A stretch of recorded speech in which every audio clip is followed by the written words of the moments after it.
Good morning viewers. இப்போ நம்ம இன்ட்ராடேட்டிங்கில் வந்து எப்படி சக்ஸஸ்ஃபுல்லாக ட்ரேட் பண்ணுறதுன்னு கொஞ்சம் டிப்ஸை பார்க்க போகிறோம். அதில் முக்கியமான வந்து ஒரு 5 விஷயத்தை வந்து நம்ம ரெகுலராக ஃபாலோ பண்ணிடணும். ஃபர்ஸ்ட் என்ன பார்த்தீங்கன்னா, நுழைவு வெளியேற்றம்.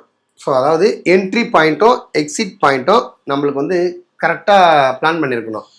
அதாவது ஒரு ஷேர் வந்து 100 ரூபாய் இருக்குது அப்படின்னு வச்சுங்களேன், இது 101 ரூபாய்க்கு போகும்போது நம்ம வாங்க போகிறோம், 102 ரூபாய்க்கு போகும்போது விற்க போகிறோம், இல்லை 103 ரூபாய்க்கு போகும்போது விற்க போகிறோம். ஸோ நம்மளோட ப்ராஃபிட் எந்த அளவுக்கு நமக்கு லாபம் வந்தால் போதும் அப்படின்றது நம்ம முன்னாடியே பிளான் பண்ணிடணும். அப்போ நீங்கள் பிளான் பண்ணதுக்கு அப்புறம் எக்ஸ்ட்ரா அதிகமாக போச்சுன்னா கூட நீங்கள் வந்து ஃபீல் பண்ணக்கூடாது. ஏன்னா ரொம்ப முக்கியமானது மார்க்கெட்டில் அதுதான். நீங்கள் எப்போ என்ட்ரி ஆகணும், எப்போ எக்ஸிட் ஆகணுன்றது முதல்ல பக்காவாக பிளான் பண்ணிக்கோங்க. ரெண்டாவது பாயிண்ட் பார்த்தீங்கன்னா, ஸ்டாப் லாஸ் போட்டுக்கோங்க.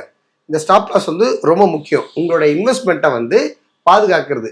அதாவது லாபம் வந்தால் பரவாயில்ல, அது எவ்வளோ வந்தாலும் நம்ம தாங்க முடியும். ஆனால் இழப்புன்றது ஒரு அளவுக்கு மட்டும் தான் நம்ம தாங்க முடியும்.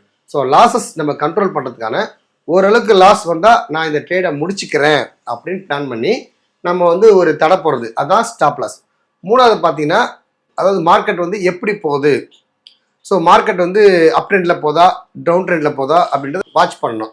மார்க்கெட் அப் ட்ரெண்டில் போகும்போது நீங்கள் டவுன் ட்ரெண்டுக்கு போகிற மாதிரி ட்ரேட் பண்ணுறதோ, இல்லை நீங்கள் மார்க்கெட் டவுன் ட்ரெண்டில் போகும்போது நீங்கள் அப் ட்ரெண்டில் போகிற மாதிரி ட்ரேட் பண்ணுறதோ பண்ணிங்கன்னா ஸோ உங்களுக்கு அன்றைக்கி வந்து லாஸாக தான் இருக்கும். நாலாவது பாயிண்ட் பார்த்தீங்கன்னா, இன்றைக்கி நாம் எந்த ஷேரில் வந்து நம்ம ட்ரேட் பண்ண போகிறோம் அப்படின்றத ரிசர்ச் பண்ணிவிட்டு அதில் கரெக்டாக பண்ணுங்கள். ஏன்னா தினமும் வந்து நம்ம இன்னைக்கு ட்ரேட் பண்ணுற ஷேர் வந்து நாளைக்கு வந்து வேறு மாதிரி ட்ரேட் ஆகும். அதனால் வந்து நம்ம எந்த ஷேரை ட்ரேட் பண்ணுறோமோ அதை முன்னாடியே ஒரு 1 hour பிஃபோர் முன்னாடி அந்த ஷேரை பற்றி இன்றைக்கி டெக்னிக்கல் அனாலிசிஸ் எப்படி இருக்குது, மார்க்கெட் வந்து நல்லபடியாக போகுமா, ஏறுமா இறங்குமா அப்படின்னு பார்த்துட்டு வந்து நீங்கள் ட்ரேட் பண்ணிங்கன்னா அது சரியாக இருக்கும்.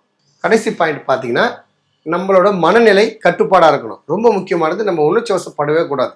மார்க்கெட் 9:15க்கு ஸ்டார்ட் ஆகிடுச்சுன்னா ஒன்று அந்த ஷேர் சடான்னு ஏறி போகும், அப்படி இல்லையா சடான்னு கீழே இறங்கி போகும். ஸோ ஏறி போகும்போது ஐயோ நம்ம வாங்கியிருக்கலாமே அப்படின்னு கொஞ்சம் டென்ஷனாக வருதோ, இல்லை ஐயோ மார்க்கெட் கீழே இறங்கி போனால் ஐயோ நம்ம செல் பண்ணியிருக்கலாமே அப்படின்ற ஒரு கொஞ்சம் பயப்படுதோ, அப்படி இல்லாமல் நம்ம மனநிலை வந்து ஸ்டெடியாக இருக்கணும். ஸோ மார்க்கெட் ஏறி போனாலும் இறங்கி போனாலும் நம்மளுக்கு ஃபஸ்ட்டே சொன்ன மாதிரி எந்த டைமில் என்ட்ரி ஆகணும், எந்த டைமில் எக்ஸிட் ஆகணும் அப்படின்னு நம்ம சரியாக தெரிஞ்சோம்னா இன்றைக்கி நம்ம ட்ரேட் வந்து சக்ஸஸ்ஃபுல்லாக பண்ணலாம். ஸோ முக்கியமாக நாம் இதை 5 வந்து ரெகுலராக நம்ம ஃபாலோ பண்ணிங்கன்னா நம்ம டெய்லி ஃபெயிலியர் ஆகாமல் நம்மளோட மினிமம் ப்ராஃபிட்டை நம்ம ஏர்ன் பண்ணிவிட்டு நம்ம மார்க்கெட்டில் வந்து சக்ஸஸ்ஃபுல் இன்ட்ராடேட்டராக இருக்கலாம்.